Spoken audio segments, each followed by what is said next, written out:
नमस्कार दोस्तों, स्वागत है आपका ऑनलाइन तैयारी अड्डा पर मनोविज्ञान पार्ट 2। गत परीक्षा में पूछे गए प्रश्नों का व्याख्या सहित विश्लेषण जो आपकी सभी एग्जाम के लिए महत्वपूर्ण साबित होंगे। अगर आप इस चैनल पर पहली बार आए हैं तो चैनल को सब्सक्राइब करें और बेल प्रेस जरूर करें। तो आज का पहला क्वेश्चन है, पहले क्वेश्चन से शुरुआत करते हैं। राष्ट्रीय पाठ्यचर्या रूपरेखा 2005 के अनुसार प्राथमिक शिक्षा में भाषा का माध्यम रखा जा सकता है। जो भाषा का माध्यम रखा जा सकता है, इसका राइट आंसर है मातृभाषा। क्या रखा जा सकता है? मातृभाषा रखा जा सकता है। प्राथमिक स्तर की स्कूली शिक्षा आवश्यकता रूप से घरेलू भाषा के माध्यम से ही दी जाए।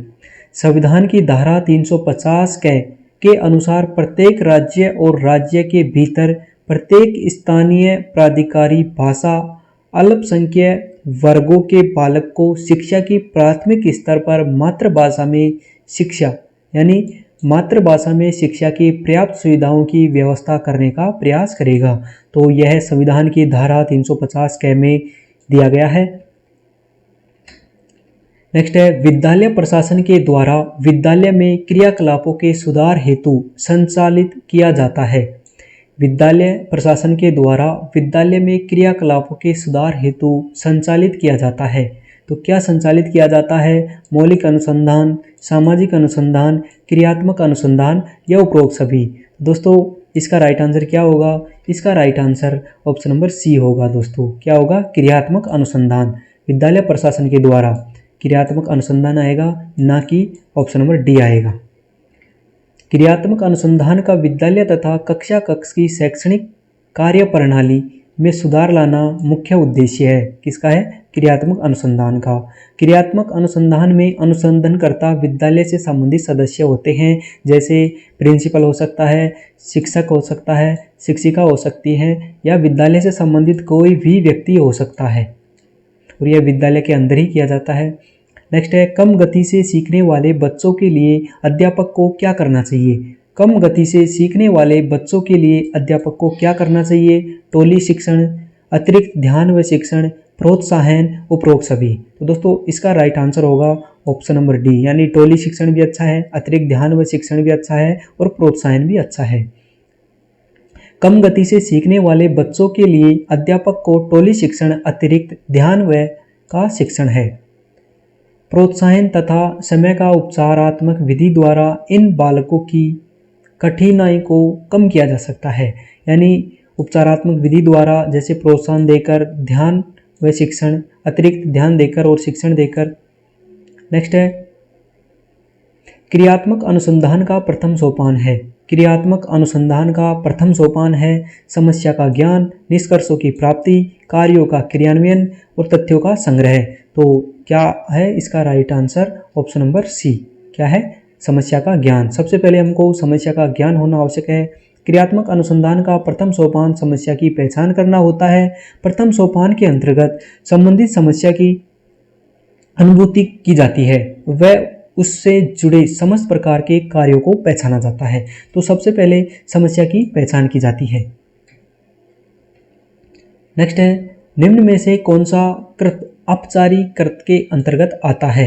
यानी औपचारिक कृत। तो इसमें दिवस ओपन देखना, कक्षा में नींद निकालना, गृह कार्य नहीं करना, जुआ खेलना। तो औपचारिक कृत्य एक जुआ खेलना है।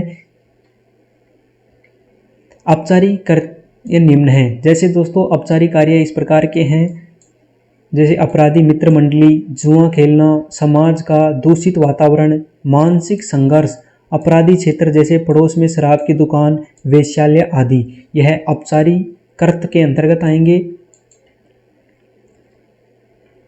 नेक्स्ट है, चिंतन अनिवार्य रूप से एक है।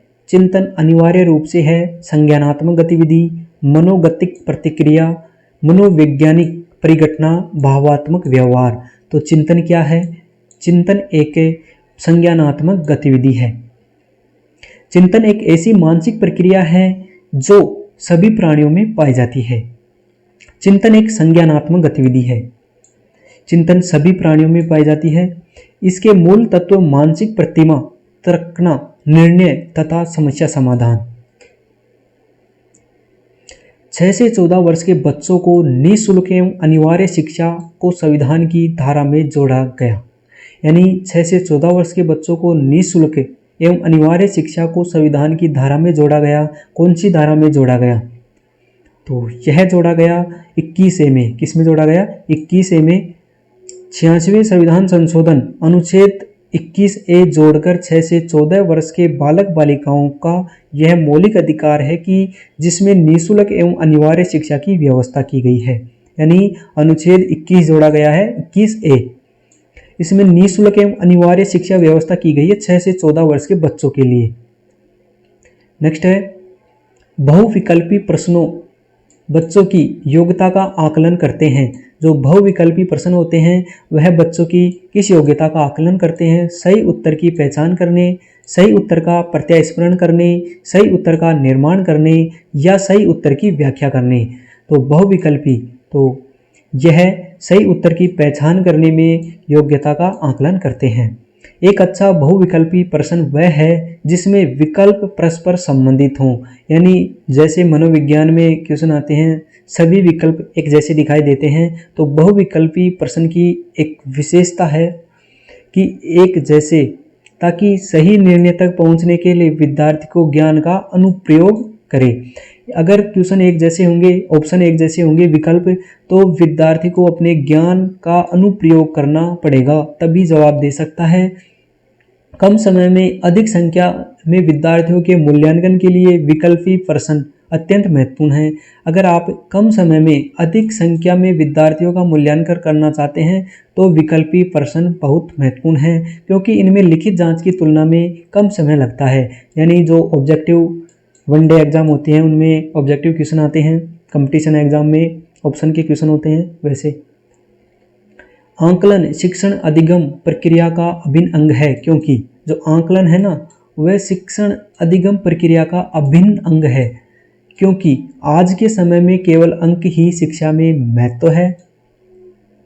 बच्चों को अंक दिए जाने चाहिए ताकि वे समझ सके कि अपने सहपाठियों की तुलना में कहां पर हैं। आंकलन से अध्यापक बच्चों के अधिगम को समझता है और उसके अपने शिक्षण की प्रतिपुष्टि भी होती है। आंकलन ही एकमात्र तरीका है जो आश्वस्त करता है कि शिक्षकों ने पढ़ाया और बच्चों ने सीखा। तो इसका right answer option number C है। क्या है? आंकलन शिक्षण अधिगम की प्रक्रिया का अंग है, क्योंकि आंकलन से अध्यापक बच्चों के अधिगम को समझता है कि बच्चे ने कितना क्या सीखा है और उसके अपने शिक्षण की प्रतिपुष्टि भी करता है। प्रतिपुष्टि यानी फीडबैक भी होती है। प्रत्येक शिक्षार्थी विशिष्ट होता है। आप सभी जानते हैं कि प्रत्येक जो शिक्षार्थी विशिष्ट होता है। प्रत्येक शिक्षार्थी को पहचानना एवं महत्व देना तथा उसकी विविध बुद्धिमत्ता को विकसित होने का पूर्ण अवसर प्रदान करना अति महत्वपूर्ण है। यानी सब विद्यालय में सभी विद्यार्थी महत्वपूर्ण होते हैं। किसी जाति, किसी धर्म या विकलांग हो, कैसा भी हो, सभी समान होते हैं। वहाँ पे चाचा भतीजा ताऊ कुछ ऐसे नहीं चलते हैं। विद्यालय में सभी को समानता का अधिकार है, सभी को शिक्षा का अधिकार है, सब कुछ सभी को समान अधिकार है। आकलन को शिक्षण अधिगम प्रक्रिया से पूर्व एवं प्रक्रिया के दौरान करना चाहिए। आकलन को शिक्षण अधिगम प्रक्रिया से पूर्ण एवं प्रक्रिया के दौरान करना चाहिए। अगर आपको आकलन करना है तो उसे पूर्ण भी कीजिए और जो प्रक्रिया चल रही है उसके बाद में भी कीजिए। शिक्षण अधिगम प्रक्रिया के दौरान अधिगम की सीमा की पुष्टि करने के लिए आकलन आवश्यक है। नेक्स्ट है बुद्धि लब्धि IQ की अवधारणा दी गई थी। जो IQ है उसकी अवधारणा किसके द्वारा दी गई थी? तो यह दी गई थी, इनमें से आपको राइट आंसर सेलेक्ट करना है। तो यह दी गई थी स्टर्न के द्वारा। किसके द्वारा? स्टर्न के द्वारा। जर्मनी मनोवैज्ञानिक विलियम स्टर्न ने 1912 में बुद्धि लब्धि इंटेलिजेंस क्विटेंट की अवधारणा दी। कब दी थी? 1912 में। किसने दी थी? विलियम स्टर्न ने। कहाँ के थे? जर्मन मनोवैज्ञानिक थे। सर्वप्रथम 1905 में अल्फ्रेड बीने तथा साइमन ने औपचारिक रूप से बुद्धि के मापन का सफल परीक्षण किया। और सफल परीक्षण औपचारिक रूप से किन्होंने किया था? अल्फ्रेड बीने और साइमन ने। नेक्स्ट है किशोर अवस्था में संवेगों की तीव्रता किस प्रकार प्रकट होती है? किशोर अवस्था में जो संवेगों की तीव्रता किस प्रकार प्रकट होती है? प्रतिकूल पारिवारिक संबंध, व्यवसाय की समस्या, नई परिस्थितियों के साथ समायोजन, उपरोक्त सभी। तो ऑप्शन नंबर डी क्या है? Option number D. किशोर अवस्था में संवेग अत्यधिक उग्र होते हैं।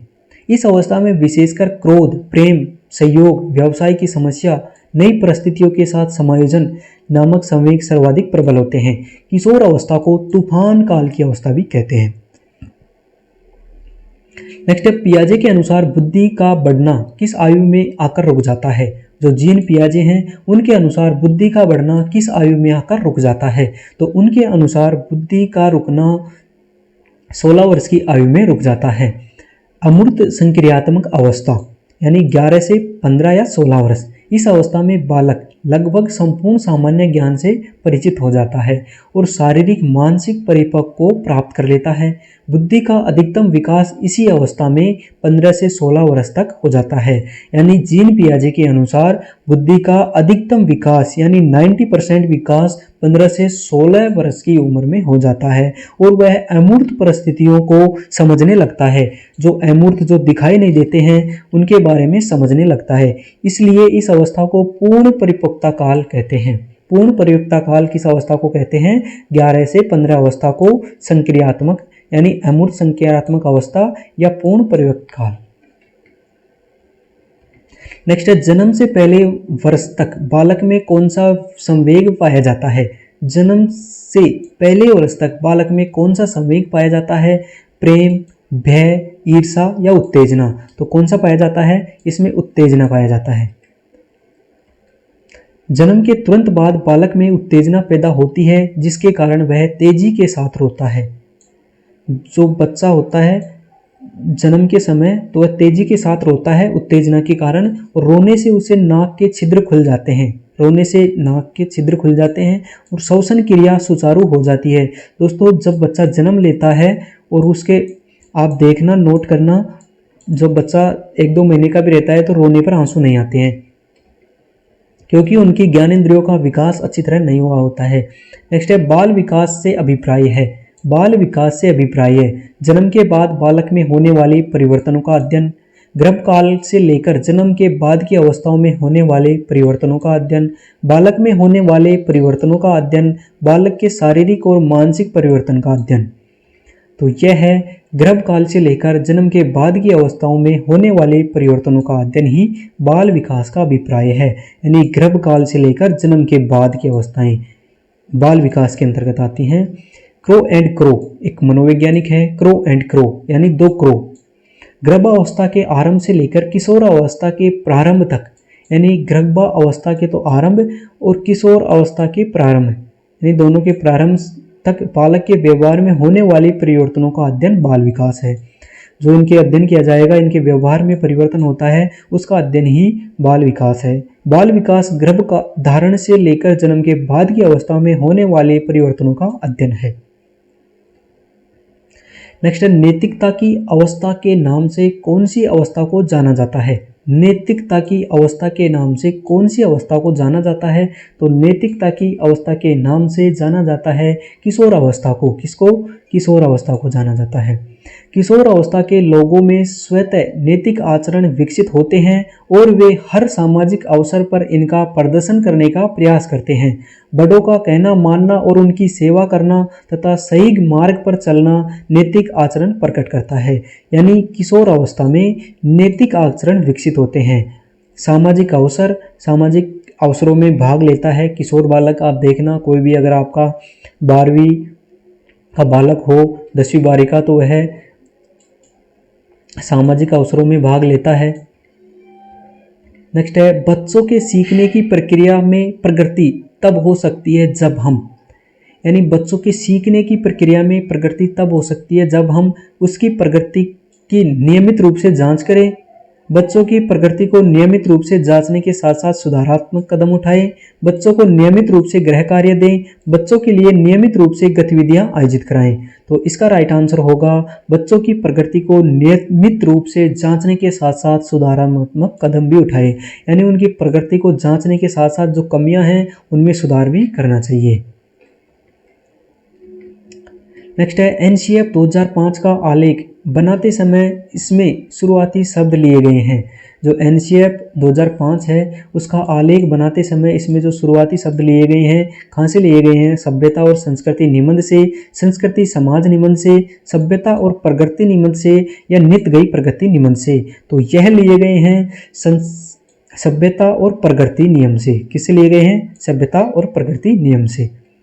एनसीएफ 2005 का प्रारंभ रविंद्रनाथ टैगोर के प्रसिद्ध निबंध सभ्यता एवं संस्कृति से हुआ है। किसका है? रविंद्रनाथ टैगोर का एक निबंध है प्रसिद्ध सभ्यता एवं प्रगति, जिसमें टैगोर ने सृजनात्मकता एवं उदार बचपन को आनंद की कुंजी कहा है। यानी सृजनात्मकता एवं उदार बचपन को आनंद की कुंजी किसने किया है? रविंद्रनाथ टैगोर ने किया है। नेक्स्ट है, परीक्षा के दौरान बालकों की बैठक व्यवस्था को बनाने के लिए किया जाता है। परीक्षा के दौरान बालकों की बैठक व्यवस्था को बनाने के लिए किया जाता है मौलिक अनुसंधान, व्यवस्थित अनुसंधान, परीक्षा अनुसंधान या क्रियात्मक अनुसंधान। परीक्षा के दौरान बालकों की बैठक व्यवस्था को, तो यह है ऑप्शन नंबर डी, क्या है? क्रियात्मक अनुसंधान। परीक्षा के दौरान बालकों की बैठक व्यवस्था को बनाने के लिए क्रियात्मक अनुसंधान किया जाता है। विद्यालय के संगठनात्मक ढांचे अर्थात उसमें नियुक्त समस्त कार्मिकों के मध्य समन्वय तथा सौहार्दपूर्ण संबंधों का विकास करना।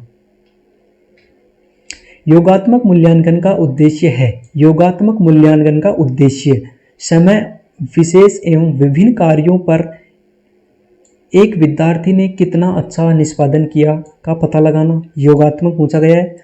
अगली इकाई के व्यवहार का पता लगाना, अधिगम को सुगम बनाना तथा ग्रेड देना, इनमें से कोई नहीं। इसका राइट आंसर होगा समय विशेष एवं विभिन्न कार्यों पर एक विद्यार्थी ने कितना अच्छा निष्पादन किया का पता लगाना।